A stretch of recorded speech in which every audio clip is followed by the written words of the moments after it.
कार्यक्रम को आगे बढ़ाते हुए अब लोकतंत्र में मीडिया और नागरिक समाज की भूमिका विषय पर हमारे साथ कुछ विशिष्ट वक्ता होंगे।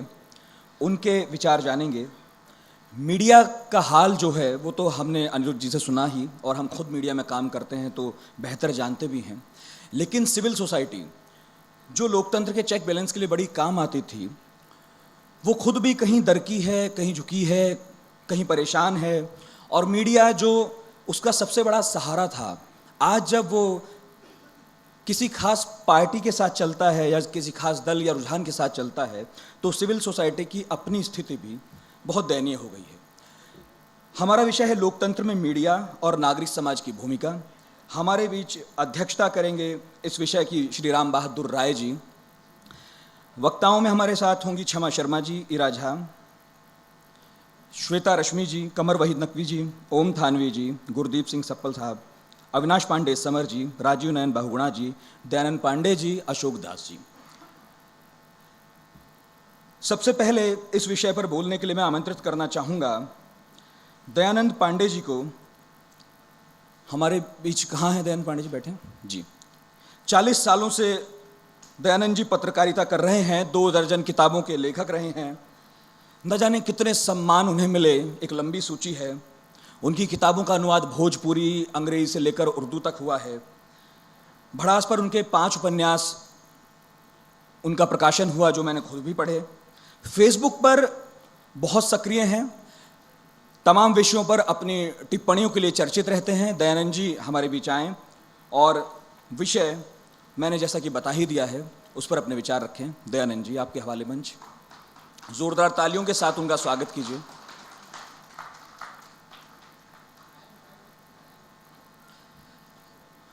वक्ताओं से निवेदन रहेगा कि समय का खास ख्याल रखें।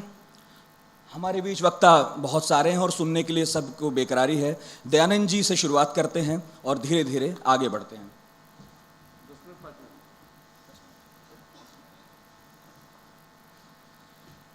आदरणीय मित्रों,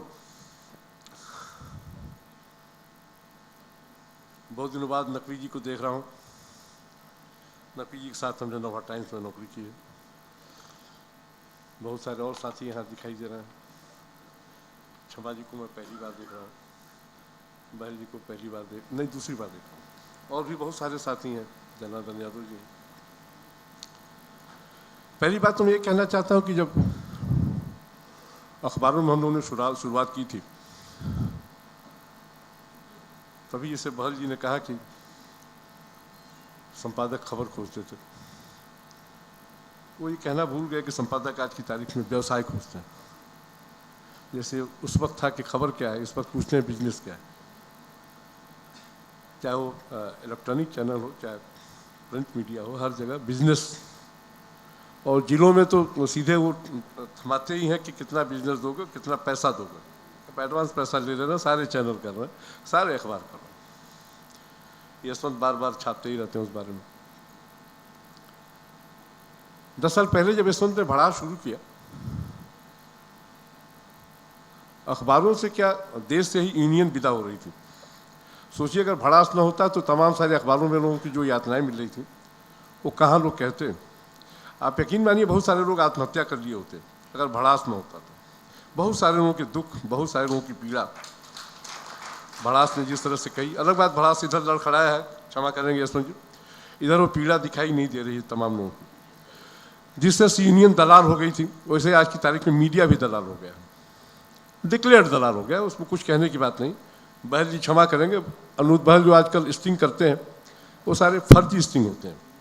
आप किसी के पास पैसा लेके जाएंगे, कौन मना करेगा? वो पैसा कमाने वाला आदमी कहेगा हम पैसा नहीं लेंगे, अरे आप जो चाहिए चलाइए, वो पैसा उसको चाहिए। तो उसको मैं स्टिंग नहीं मानता, क्षमा कीजिए। पहले के समय के स्टिंग आपके स्टिंग थे। अब तो आप एक जाल लेके जाते हैं मछली पकड़ने, और मछलियां तो बेकरार हैं जाल में आने के लिए। ये जो अंधविश्वास की तमाम खबरें, तमाम सारी चीज़ें जो इलेक्ट्रॉनिक मीडिया ने परोसी, और जिस तरह से लोगों का मन बिगाड़ा, जिस तरह से वो न्यूज़ चैनल के लाइसेंस पर इंटरटेनमेंट चैनल बने हुए हैं, या जैसे अभी कह रहे थे जो शाम को चैनलों पे चीख पुकार होती है, वो अनायास नहीं होती है। नकवी जी बैठे हैं, बताएंगे कि लोग देखते हैं तभी हम दिखाते हैं। यही एक तर्क है जिसे तमाम फिल्मी हीरोइनें कहती हैं कि साहब जो डिमांड है सीन की तो मैं क्या करूं। कहीं डिमांड उमांड नहीं होती, आप डिमांड क्रिएट करते हैं। मैं मैथिली शरण गुप्त की एक कविता से बात शुरू करना चाहता हूं। बहुत मशहूर कविता है, यशोधरा को लेकर उन्होंने लिखी, यशोधरा बुद्ध को लेकर। सखी वे मुझसे कहकर जाते, कह तो क्या मुझको अपनी पथ बाधा ही पाते। मुझको बहुत उन्होंने माना, फिर भी क्या पूरा पहचाना। मैंने मुख्य उसी को जाना जो वे मन मिलाते, सखी वे मुझसे कह कर जाते। ये पूरी कविता लंबी है, मैं 2 पैरे और पढ़ देता हूं कि स्वयं सुसज्जित करके क्षण में प्रियतम को प्राणों के प्रण में हम ही भेज देती हैं रण में। छात्र धर्म के नाते सखी वे मुझसे कह कर जाते। हुआ न यह भी भाग्य भागा, किस पर विफल गर्व अब जागा। जिसने अपनाया था त्यागा, रहे स्मरण ही आते, सखी वे मुझसे कह कर जाते। नैन उन्हें हैं निष्ठुर कहते, पर इनसे जो आंसू बहते। सदैव हृदय से वे कैसे सहते, गए तरस ही खाते, सखी वे मुझसे कह कर जाते। जाएं सिद्धि पावे वे सुख से, दुखी न हो इस जन के दुख से। उपालंब दूं मैं किस मुख से, आज अधिक वे भाते, सखी वे मुझसे कह कर जाते। गए लौट भी वे आवेंगे, कुछ अपूर्व अनुपम लावेंगे। रोते प्राण उन्हें पावेंगे, पर क्या गाते गाते, सखी वे मुझसे कह कर जाते। मैथिली शरण गुप्त की यह प्रसिद्ध कविता बुद्ध के सारे त्याग और तपस्या को धोकर रख देती है। कविता के आलोक में बुद्ध की छवि यह बनती है कि बुद्ध अपनी पत्नी यशोधरा को छल पूर्वक सोता हुआ छोड़कर चले गए, जबकि यह सच नहीं है। लेकिन जनमानस ने इस एक कविता के आधार पर एक अवधारणा बना ली है, तो बना ली है।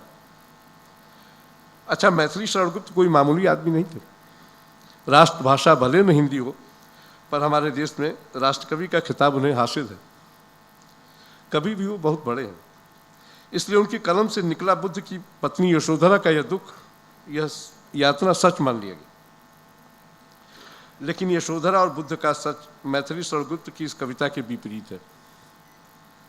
तिब्बती लेखक तिक बेन ह्यात ने बुद्ध की एक जीवनी लिखी है, उसमें बहुत स्पष्ट ब्यौरा है कि बुद्ध की, और ये बुद्ध की सबसे प्रामाणिक जीवनी मानी जाती है। उसमें बहुत स्पष्ट लिखा है कि जब बुद्ध के मन में संन्यास जागा तो उन्होंने यशोधरा से विचार विमर्श किया बहुत लंबे समय तक, और बहुत दिनों तक विचार करने के बाद समय तय किया, सब कुछ तय किया, और यशोधरा ने बाकायदा उनकी तैयारी करवाई। इवन जब रात को बुद्ध निकले हैं महल से अपने, यशोधरा जाग रही थी। तो ये कहना कि साहब बुद्ध तो छोड़ छाड़ के भाग गए, यह गलत है। लेकिन एक अवधारणा बन गई इस एक कविता से। बाद में बुद्ध फिर एक बार लौटे अपने महल में और माता पिता से मिले। यशोधरा सज धज कर बैठी रहीं, रात भर नहीं आए वो, सुबह आए वो, क्योंकि वो घर नहीं आए थे, एक्चुअली भिक्षा मांगने आए थे। माता पिता से भिक्षा ले चुके थे और यशोधरा से भी भिक्षा मांगने आए थे। यशोधरा अचानक मुश्किल में पड़ गई कि क्या दें। उस वक्त परंपरा सी थी कि जो भी चीज़ दान में दी जाती थी बहुत प्रिय और सुंदर चीज़ दी जाती थी। उन्होंने अपने पुत्र को ही दान दे दिया। ठीक इसी तरह, लेकिन बुद्ध को अभी भी भगोड़ा हम लोग मानते हैं जो एक जनमानस में। इसी तरह हमारी मीडिया, इसी तरह हमारा लेखन, ये एक अवधारणा बना देता है, एक नागरिक समाज रच देता है, वही तय हो जाता है। एक समय पेड न्यूज़ की बहुत मारामारी थी। उस वक्त प्रभाष जोशी हमारे बीच में थे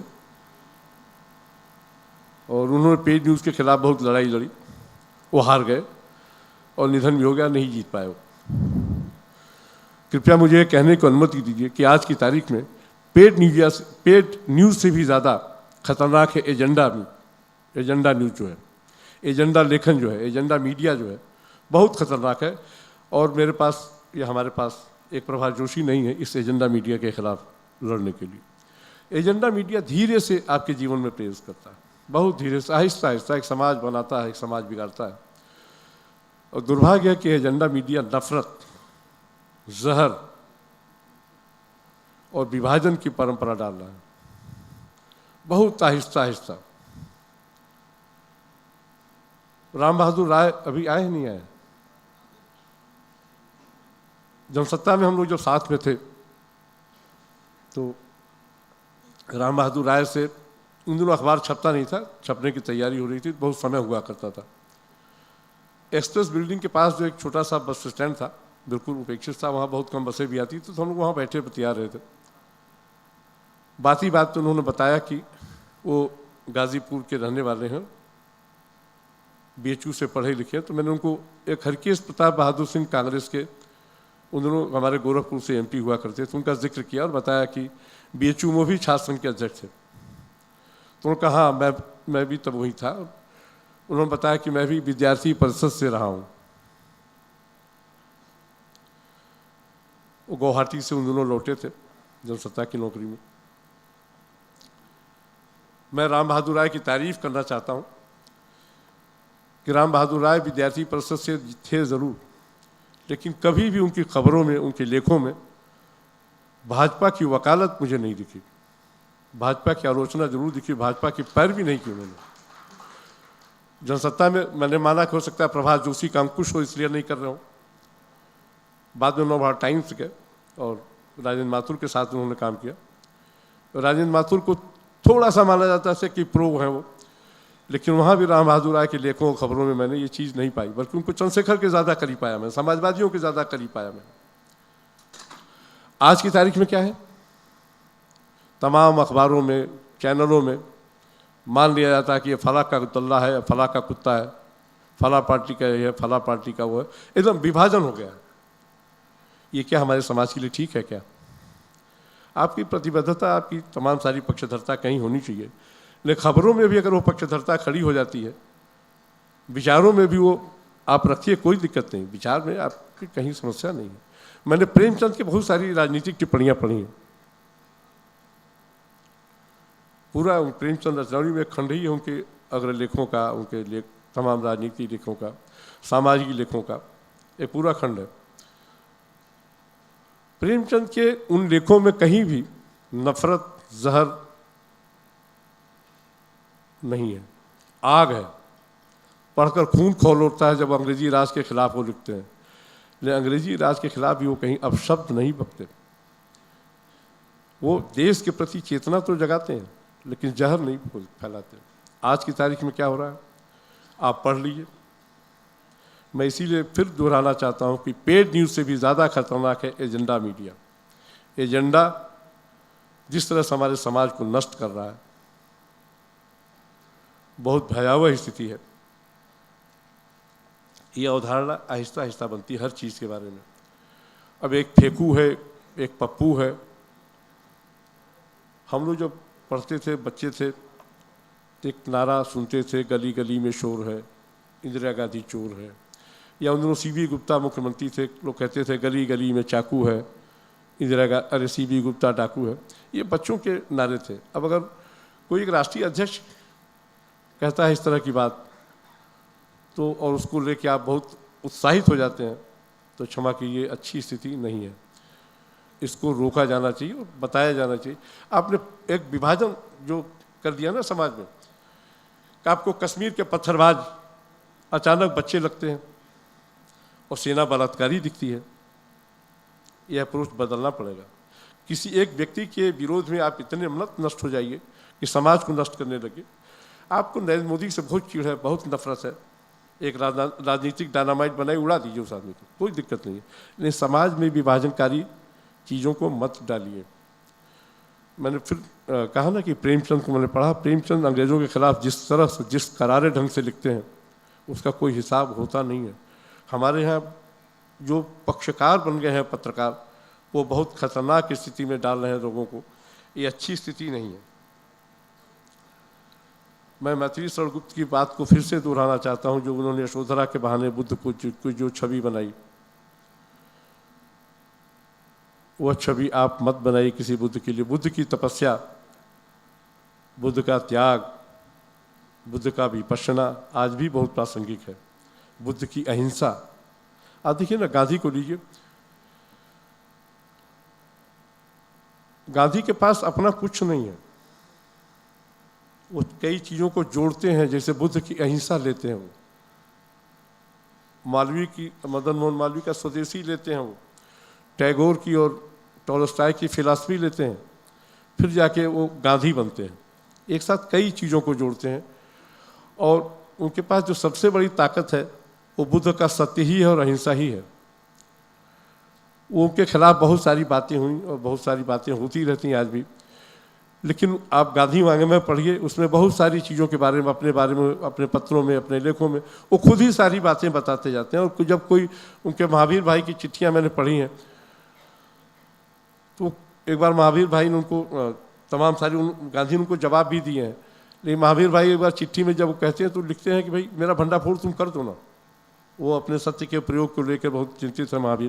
वो कहते हैं तुम मेरा भंडाफोड़ कर दो, लेकिन कोई कर नहीं पाता, क्योंकि गांधी सचमुच सत्य का प्रयोग कर रहे थे, कुछ और गड़बड़ नहीं कर रहे थे। तो गांधी जैसी विश्वसनीयता, बुद्ध जैसा त्याग, गांधी भी बड़े पत्रकार थे, इसमें कोई दो राय नहीं।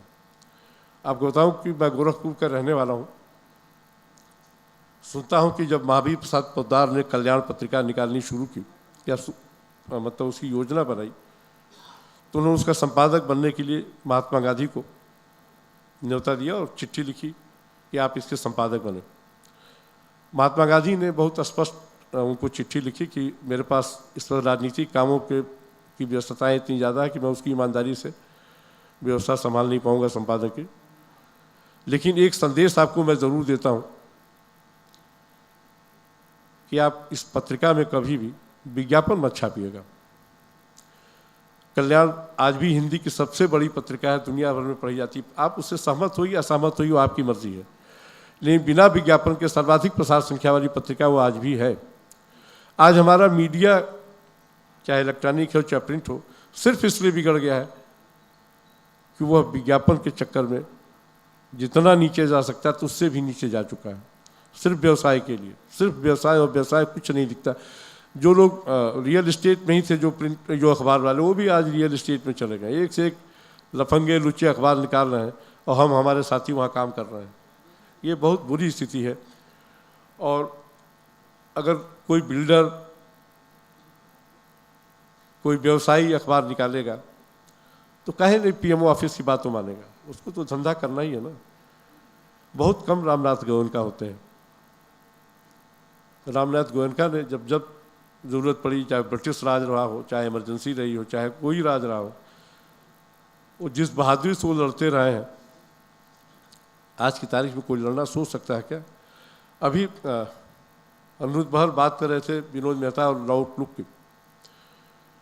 विनोद मेहता ने अपनी जीवनी में लिखा है एक जगह, उन दोनों अटल बिहारी वाजपेयी प्रधानमंत्री थे और लगातार उनके खिलाफ आउटलुक लिख रहा था। आउटलुक के मालिक चूँकि बिल्डर थे, उनको लगातार नोटिसें मिलनी शुरू हुई। अंत में आउटलुक के मालिक ने विनोद मेहता से कहा कि आप या तो पत्रिका बंद कर लीजिए या कोई रास्ता जाके पीएमओ ऑफिस में खोज लीजिए कि कैसे चलाया जाए। विनोद मेहता गए और जो उनके दामाद थे वो मिले, और द्वारका प्रसाद मिश्र के जो सुपुत्र थे उनके सलाहकार वह मिले, और वही सब कुछ करवा रहे थे। वो कह रहे थे कि ऐसा हो रहा है क्या?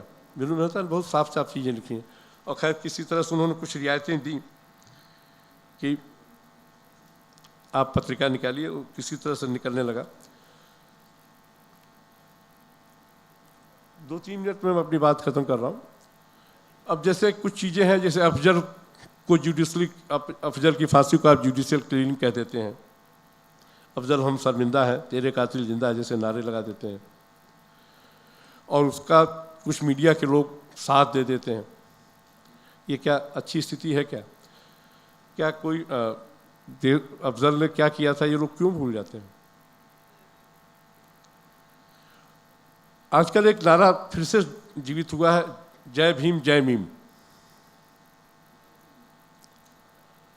लोग जानते हैं क्या कि अंबेडकर के विचार क्या थे वामपंथियों के लिए, या क्या थे विचार उनके इस्लाम के लिए?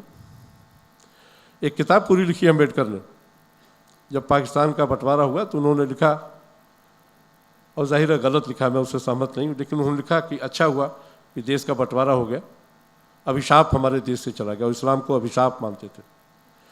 वामपंथियों को कहते थे बंच ऑफ ब्राह्मण बॉयज, मतलब ब्राह्मणवादी हैं वामपंथी। और अब दोनों को मिला के एक नफरत और जहर जो घोलना चाहते हैं, इस पर भी हमें सोचना ही चाहिए। पत्थरबाजों की पैरवी से बचना चाहिए। कश्मीर को मुख्य धारा में कैसे लाए, इससे सोचना चाहिए। नक्सल मूवमेंट कैसे खत्म हो, इस पर सोचना चाहिए। अब ये क्या कि एक विरोध के लिए आप पूरे देश के विरोध में उतर जाए, ये अच्छी स्थिति नहीं है। आज की तारीख में लोकतंत्र और मीडिया में जो नागरिक समाज की भूमिका है वो बहुत ही दुर्दशा में चल रही है, और मीडिया हमारी लगातार समाज के खिलाफ काम कर रही है। अभी जैसे अनुज बहल बता रहे थे, कोई टेम्पो वाला 2 रुपये कैसे ज़्यादा ले रहा है उसको दिखा रहे हैं, कॉर्पोरेट की लूट को नहीं दिखाना चाहते वो तमाम सारे पौराणिक कथाओं के चक्रव्यूह दिखाएंगे, तमाम सारी मूर्खताएं दिखाएंगे, लेकिन न्यूज़ नहीं दिखाएंगे। विचार के नाम पर हल्ला गुल्ला दिखाएंगे, वो कोई मतलब नहीं रह गया है। अभी पुण्य प्रसून वाजपेयी ने एक बात कही थी कि पीएमओ से निर्देश आता है कि किस विषय पे आप बहस करेंगे। अरे तो आप क्यों सुन लेते हैं पीएमओ? पीएमओ क्या होता है? आप सुनते हैं तब पीएमओ कहता नहीं। पीएमओ आप सबको मालूम है कि नेशनल हेराल्ड जब नेहरू ने निकाला था तो तमाम अंग्रेजी जो मालिकान थे उनके अखबारों के खिलाफ निकाला था, बल्कि पाइनियर अखबार जो लखनऊ से छपता था उसके जवाब में नेशनल हेराल्ड को निकाला था। और उन्होंने पहचान लिया था नेहरू ने कि आगे आने वाले दिनों में क्या मुश्किलें आने वाली हैं, पूंजीपति क्या क्या गड़बड़ कर सकते हैं। इसीलिए नेशनल हेराल्ड को उन्होंने कोऑपरेटिव से शुरू किया था। आज भी ज़रूरत है कि मीडिया को कोऑपरेटिव से शुरू किया जाए, पूंजीवादियों के चंगुल से निकाला जाए। जब तक पूंजी प्रतिष्ठानों के चंगुल में रहेगा मीडिया, आप नागरिक समाज की कल्पना मीडिया के मार्फत तो नहीं कर सकते, बिल्कुल नहीं कर सकते। जब तक पूंजीवादी व्यवस्था रहेगी, पूंजीवाद रहेगा, पूंजी के पतियों के चंगुल में आप सोचिए ना कि लाखों करोड़ों का पैकेज लेके आप काम करते हैं और वहीं 10,000, 5,000, 3,000 में लोग काम करते हैं। आप कैसे बर्दाश्त करते हैं इन सब चीज़ों को? नहीं करना चाहिए, लेकिन लोग अपने स्वार्थ में लिपट जाते हैं। मैंने अपनी बात मैथिली स्वरगुप्त की कविता से की थी, मैं उन्हीं की एक कविता से ख़त्म करना चाहता हूँ। भारत भारती उनका बहुत मशहूर काव्य ग्रंथ है, उसी में उन्होंने लिखा है कि हम कौन थे, क्या हो गए हैं और क्या होंगे अभी, आओ विचारें आज मिलकर यह समस्याएं सभी। मैं आपको बताऊं कि नकवी जी बैठे हैं, इनके साथ मैंने काम किया नवभारत टाइम्स लखनऊ में। जैसे भी बहल जी बता रहे थे कि विनोद मेहता पूछते थे खबर क्या है, उन दिनों नकवी जी भी हमसे पूछा करते थे क्या खबर है।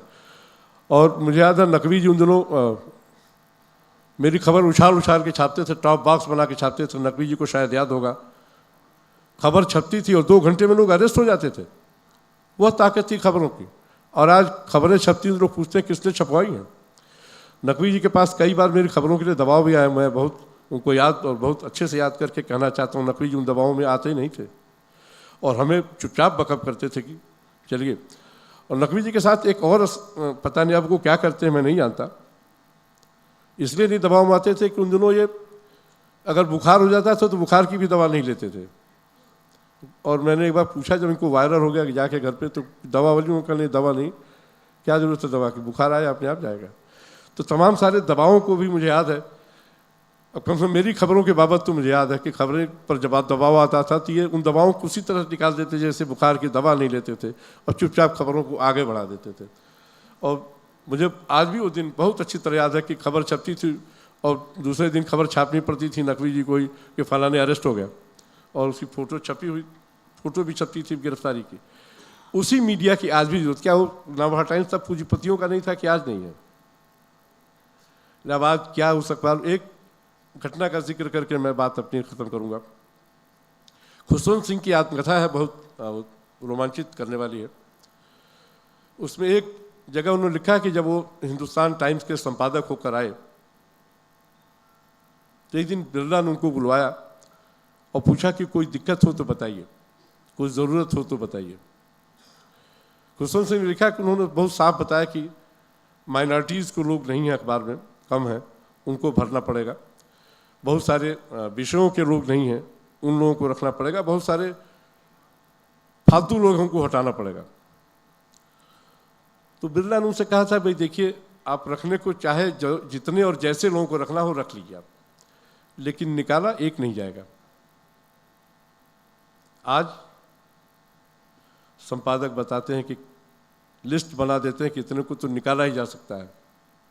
अखबारों में भी, चैनलों में भी कितने सारे कैडर, मतलब हमारे साथी खत्म हो गए, कंप्यूटर खत्म हो गया, पेज बनाने वाला खत्म हो गया, प्रूफरीडर खत्म हो गया। धीरे धीरे एक एक करके एक सबीटर के कंधे पे आपने क्या क्या काम डाल दिया है। और चाहते अखबार अच्छा भी निकले। अखबार कोई भी उठा के देखिए, मैं एक किसी का नाम नहीं लेना चाहता, कहीं कोई पढ़ने वाला पीस होता है क्या किसी अखबार में, किसी मैगजीन में भी?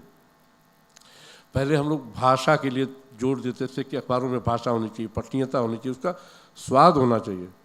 आज सारे अखबारों से वो स्वाद खत्म हो गया। भोजन तो सभी कर लेते हैं ना, ये पढ़ना भी एक और पढ़वाना भी एक कला है, जो हमारे प्रिंट मीडिया से भी और इलेक्ट्रॉनिक मीडिया से भी समाप्त हो गई है। बहुत बहुत धन्यवाद। वापस उसको लाने की है और कोई बात नहीं, समय कम है, क्या बताऊँ। धन्यवाद।